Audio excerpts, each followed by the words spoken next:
Sabe aquela situação?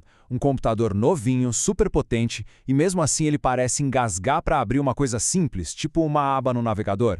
Pois é, se isso soa familiar, saiba que não é um caso isolado.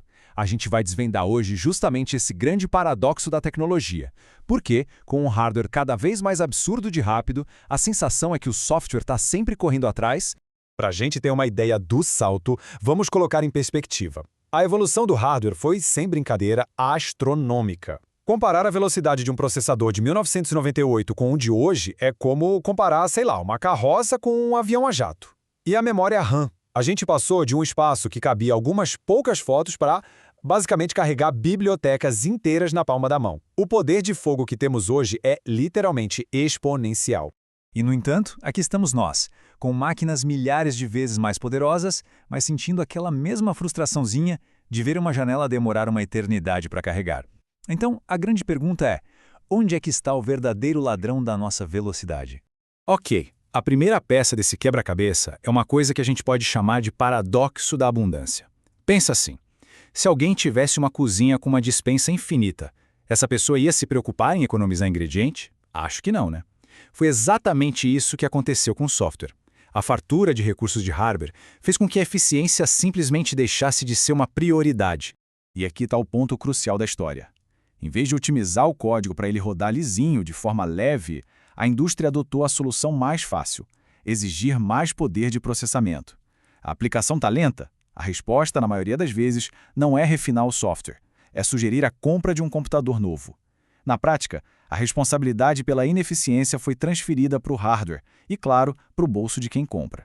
Essa mentalidade de recurso infinito abriu as portas para o verdadeiro culpado pela lentidão, a cultura da abstração, ou seja, a maneira como os softwares modernos são construídos, em camadas e mais camadas de coisas. O que a gente vê aqui é basicamente a anatomia de um software de hoje em dia. Pensa nisso como um prédio. Lá no térreo, a gente tem o hardware, a fundação. Logo acima, o sistema operacional.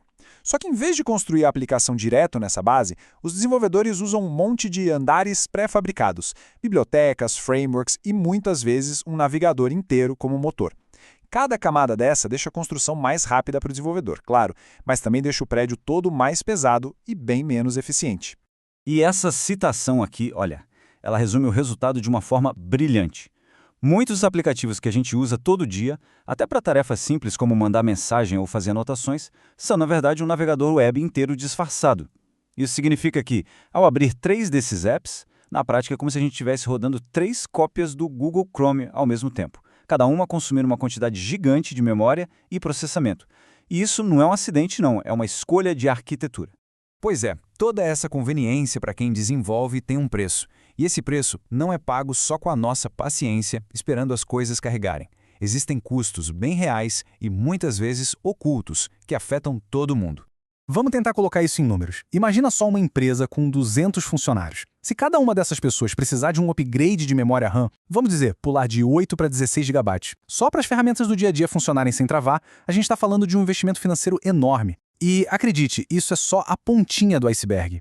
Porque além do custo financeiro direto, tem outros impactos. Tem o custo de energia para alimentar máquinas que estão operando muito acima do que precisariam, tem o custo ambiental, da produção e do descarte constante de hardware, e tem um que é talvez o mais sutil, o custo estratégico.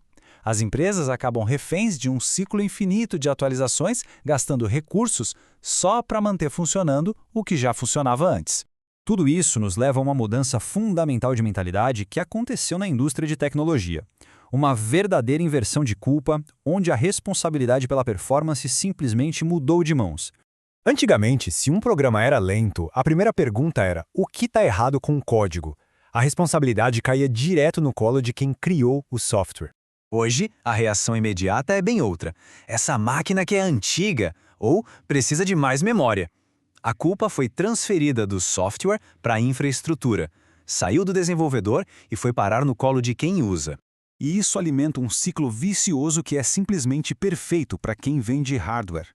Um software mais pesado exige uma máquina mais potente. Essa máquina nova, por sua vez, vira um novo padrão mínimo, o que incentiva os desenvolvedores a criarem softwares ainda mais pesados.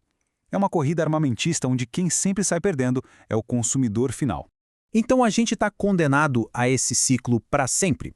Não necessariamente. A saída é começar a enxergar a eficiência não como uma coisa nostálgica, uma relíquia do passado, mas como uma poderosíssima vantagem competitiva hoje.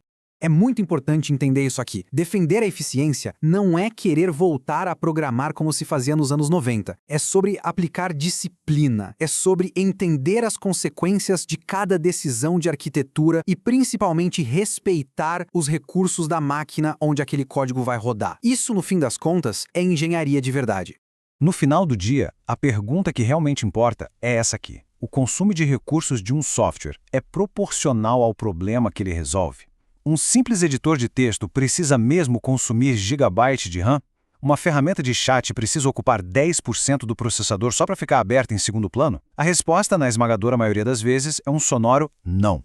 O hardware vai continuar evoluindo, isso é certo. A grande questão é se o software vai finalmente amadurecer junto com ele, porque talvez o maior salto tecnológico que a gente possa dar não seja construir máquinas ainda mais rápidas, mas sim finalmente começar a criar um software que seja digno de rodar nelas.